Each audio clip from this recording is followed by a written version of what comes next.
Hi everyone, Dr. Steve Rasner here, and welcome back to the Lionhearted Dentist. I'm back from Africa. As some of you that watch me and listen weekly, you know my last podcast. I hope you saw it. The quality wasn't that great, but I did it live from Africa where the lions are, hence Lionhearted. It was pretty cool. It was a pretty good experience and gave me some real peaceful time, which gave me clarity of thought, and I hope that was reached some of you. And this week I'm going to try to keep this fairly short, and it's going to try to be motivational, which I've been told I'm good at, although I can't tell by your lack of communication. Lately I feel like I'm not reaching you again, and I'm a sensitive guy here, and hurts my feelings when my emails decrease, but I do have a good story for you this week. If you listen to the last couple themes of my podcast, there was 2 parts entitled A Time for Change. And then last week was Lifetime Lessons live from the Four Seasons Hotel. And I got to tell you, look, I don't have to say these things to you. I don't know how other podcasters run their podcast. I've really never taken the time to do that. I told you in the past why I do these. Just to summarize, I was a guest probably on every major podcast you listen to. And every time I did, I gave my email in case anybody wanted to correspond with me. And I would be flooded with emails, and the host would tell me it's the most response that they had ever received. I did endless number of shows of different podcasters. So it got me thinking maybe I should just do my own. That's really how it happened. And listen, here's the thing. I'm still a full-time clinician. I have the Rasner Institute. And I write articles. I have an article, I think, coming out in Dentistry Today. And I say I think because sometimes they bounce them. In September of this year. It gets busy. And when I squeeze one of these in, I don't really know if I'm impacting my colleagues or... Look, I don't think I'm the best thing since sliced bread. If you don't get that from me yet, then you don't know me. What I think I am, what I know I am, is a guy that put together a pretty fruitful career despite a lot of challenges along the way. I mean, major challenges. I keep teasing you sometimes that I'll go into them. Maybe I will, I don't know. But they're pretty profound. And I only say that to you because I know I'm not alone. I know a lot of you have really significant challenges in your path as a professional. Things that you didn't expect or think about. I get it. So, on the smallest level of challenges, I go to Penn. It's 1980 when I graduate. And I don't get offered any GPR, forget a specialty program. They were all taken by, the top 20 students, and I wasn't that. Or top 40 students, whatever. I wasn't that either. And all the good GPRs were taken. There's nothing. Literally no offers for me. You hear me? And I did very well clinically the last 2 years in dental school. But the first 2 years, I got damaged because I had been a psych major in college and took the minimum requirements to get in, and having 10 different ologies, physiology, histology, biology, whatever we were taking in those massive dental courses in the first semester, I just got shaken. And it was hard to catch up. That's the truth. I never did. So I went back to my hometown, which was very humbling because I didn't want to go back to my hometown. I knew my hometown wasn't doing very well. And on top of that, my father was a dentist, which is the only reason I would go back to my town. And I obviously don't have to say this to you, but part of my personal life is I grew up with my mom, not my dad. So, yeah, I saw him weekly or quite a bit, but we didn't really know each other. We certainly weren't bosom buddies. So it was very odd, trust me. And, you know, it was 1980. I think he was a clean, solid dentist, but I don't think dentistry was his passion. I mean, we're talking about pump-up chairs. You know what I'm saying when I say that to you? Like you put your foot on a pump and that's how the chair goes up and down. I'm not kidding. And an x-ray that looked like it was from 1930, which it probably was. You know, an amalgamator. I mean, this is how I started, guys. In a town I didn't want to be in. And the challenges, trust me, were a lot more than just that. And I didn't feel really good about myself. I mean, I was aware that a lot of my colleagues were in their first year of perio or perioprost or oral surgery. Not me. I wasn't even a GPR. I couldn't even get a GPR. So, not even a bad one. And then flash forward, I developed this pretty significant dental practice in southern New Jersey that is now known by thousands of dentists. I don't think it's an overreach to say around the world.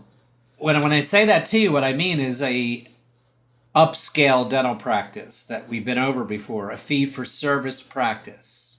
Now, it wasn't fee-for-service in the beginning, but it has been for many, many years. A practice, hear me out tonight, because for whatever reason, in this short time we're going to talk, I feel like I'm on. A practice that was comprehensive in nature when we would do exams. That was early on for me. A practice that believed in 5-star patient service mixed with great clinical outcomes. So how did I get there? That is what the Lionhearted podcast is about. If I've never said it that way before, I think it's a good way to put it. That's what this is. So I know you hear this all the time. If I could do it, you can do it. I get that. But it is really true. It is really true that I mean, some of the stud dentists that I've learned from, be it Carl Misch, John Coyes, Frank Spear, Bill Strupp, they seem to me, from my little knowledge of them, that they were always studly. They were like that in dental school. I wasn't. I assure you, when I went back to my 30th reunion at Penn, a lot of my colleagues were thinking and wondering, where did I come from? Because they'd seen me or different articles in magazines and stuff like that. Because I was pretty invisible in dental school. And I was invisible because I was hanging on by a thread. And and I know that my voice right now is speaking to many of you. And I think that's really important. Because I know, because I lived it, that not only is that daunting, because you're not, it'd be better to get a residency of some sort before you jump into practice. It'd be much better. And I endorse that even today. In addition to that, it's really bad for your self-esteem. And part of being a great anything, including us, dentists, is having confidence and believing in yourself. And you know where that came from? It didn't come from me feeling sorry for myself or having my mom or family members tell me, you're great. It didn't matter that I passed the tests, the national boards, and everything else like everyone else.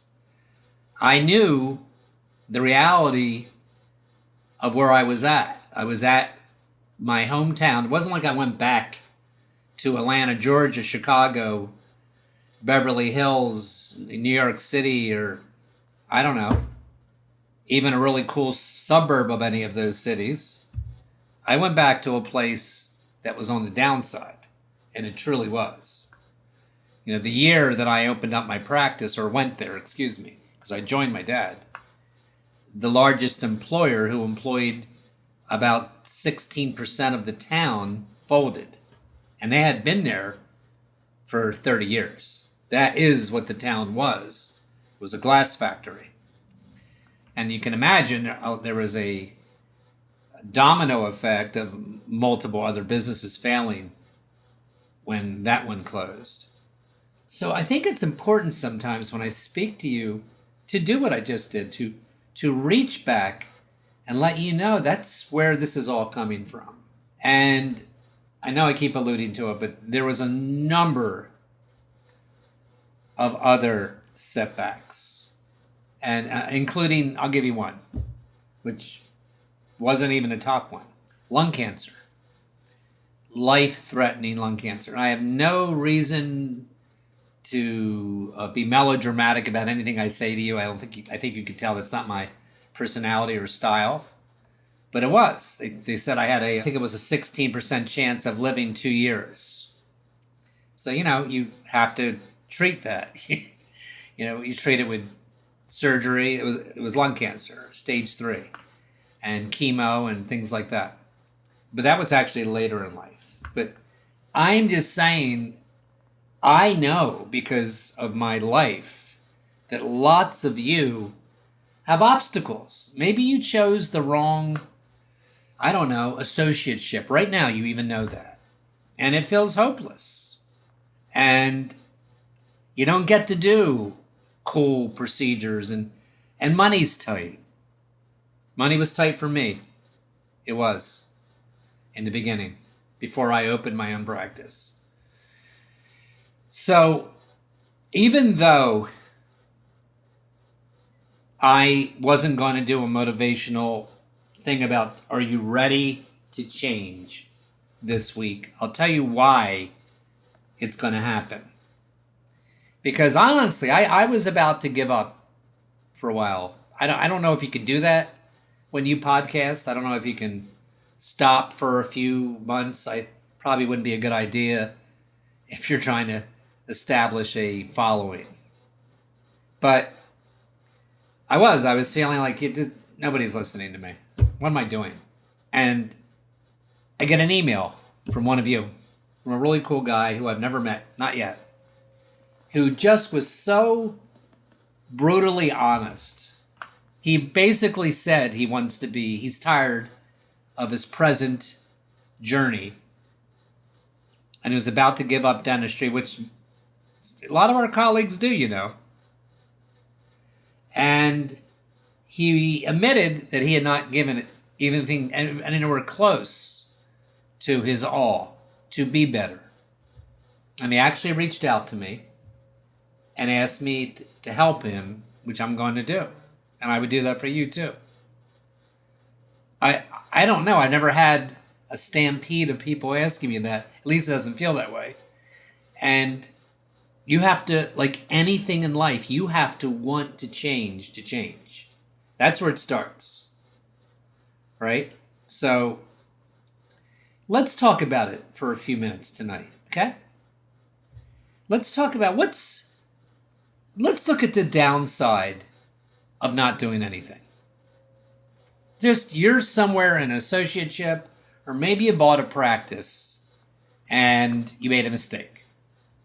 And I know there's a plethora of these real life stories out there. I know this. Especially when you got an associateship and a senior partner promised you this and that and shook your hand, and right? And you thought it was going to be this, and you put 5 years into it, and bam, it's not happening. And you feel like you wasted your time. So the downside of doing nothing is that you're robbing and cheating yourself of your potential. It's that simple. It's ridiculous to me that you would not try a better... There's nothing that could happen to you. outside of a physical problem that does not allow you to practice, there is nothing you can say to me that would make me tell you I can't help you or you can't help yourself. And the very first step in that would be an honest examination of what you really have done. What have you done to enhance your career from the moment you've gotten out of dental school? You work for somebody? That's not doing anything. That's doing nothing. That's part of what you're supposed to do. Right?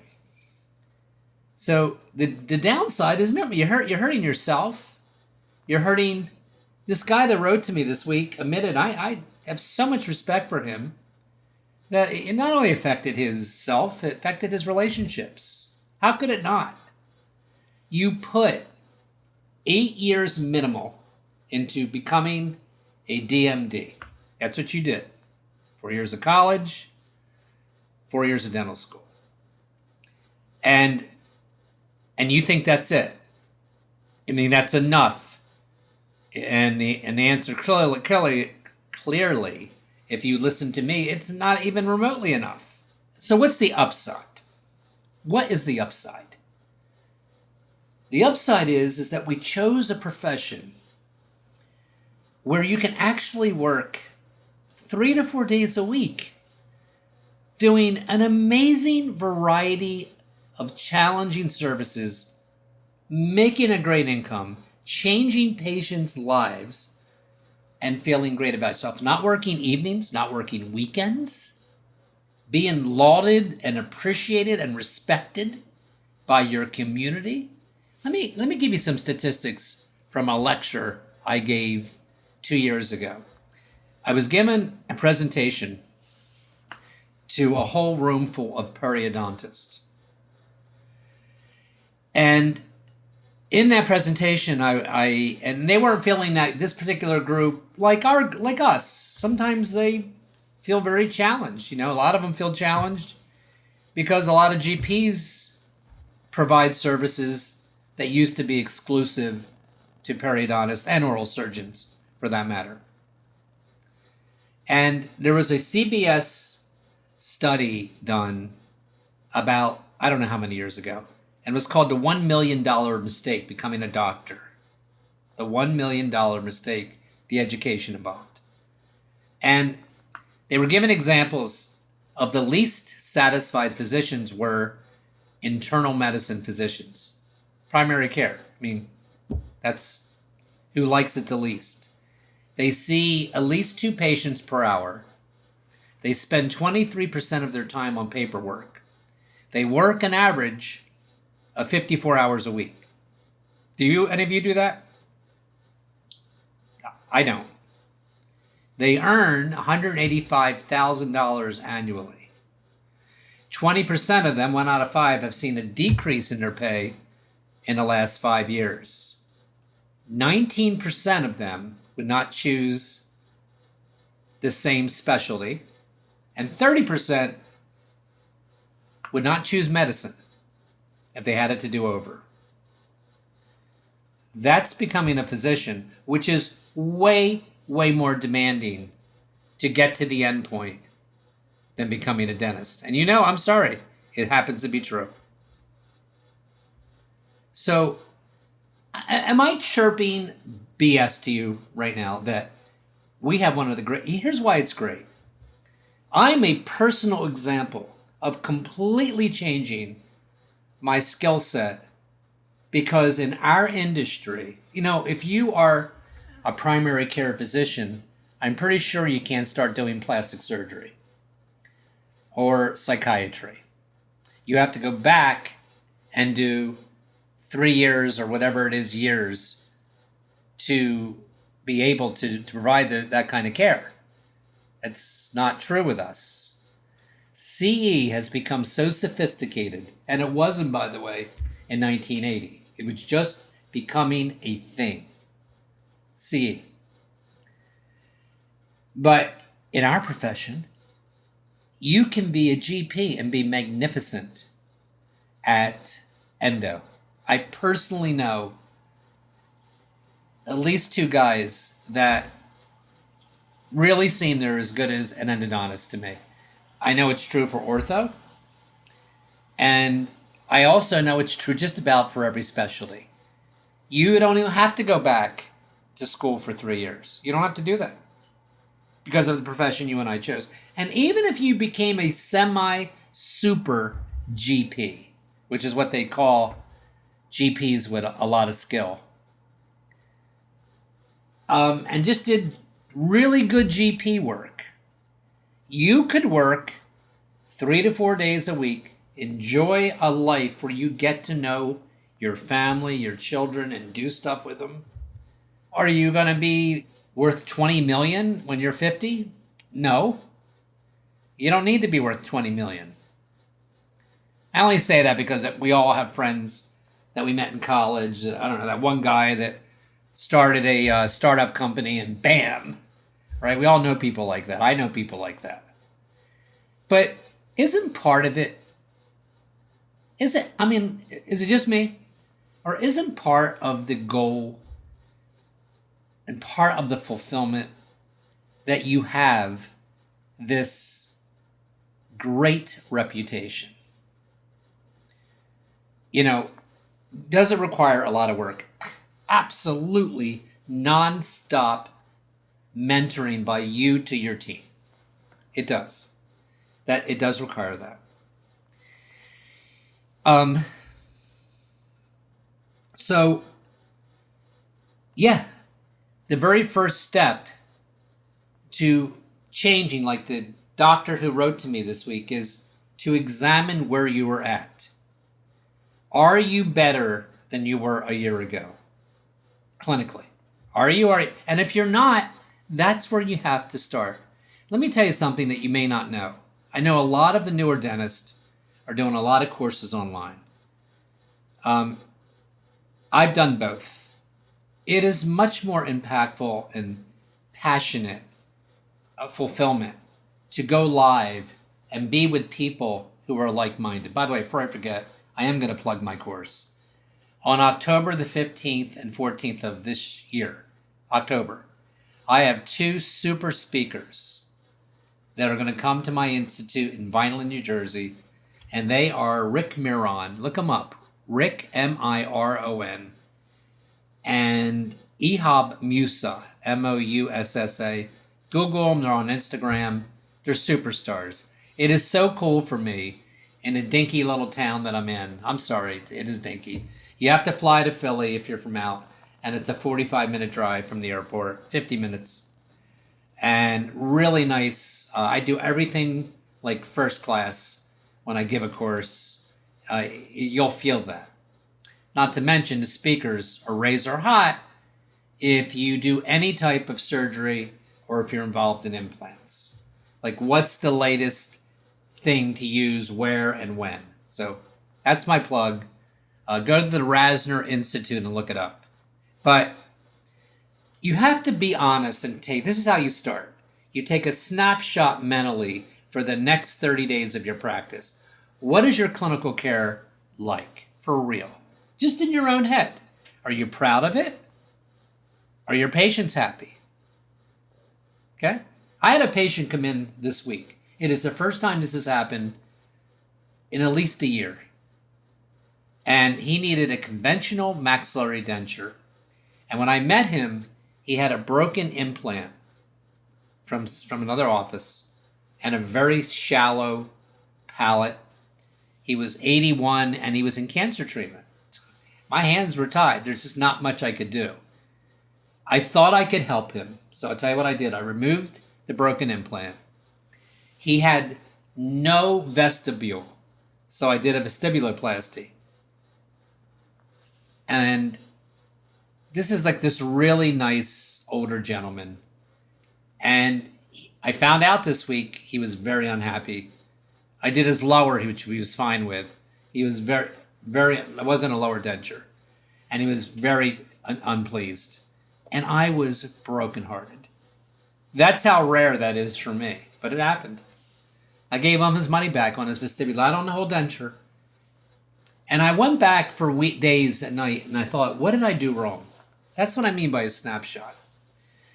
I did. I was able to go back in my mind and wonder, should I have, because I type everything clearly. One of the options was do nothing. And I don't know. I just thought I could help him. I really did. I thought I could. I mean, he wasn't wearing anything. And he wasn't wearing mine at the end. At least he said he wasn't.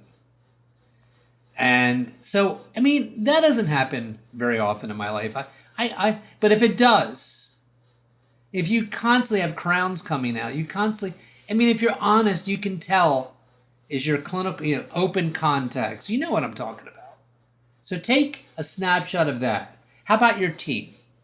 Are they miserable or are they sizzling hot and represent you the way you hear me talk about?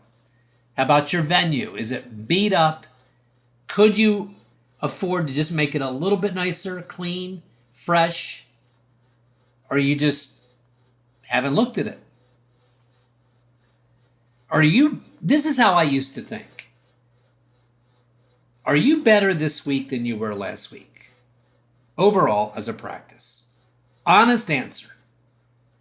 Are you better this month than last month? And I would build on that. And are you better this year than last year?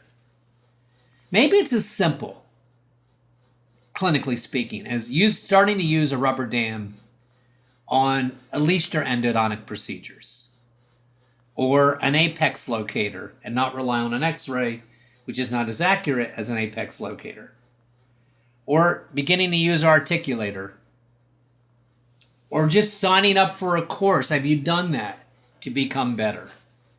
Are you doing anything to break from where you're at?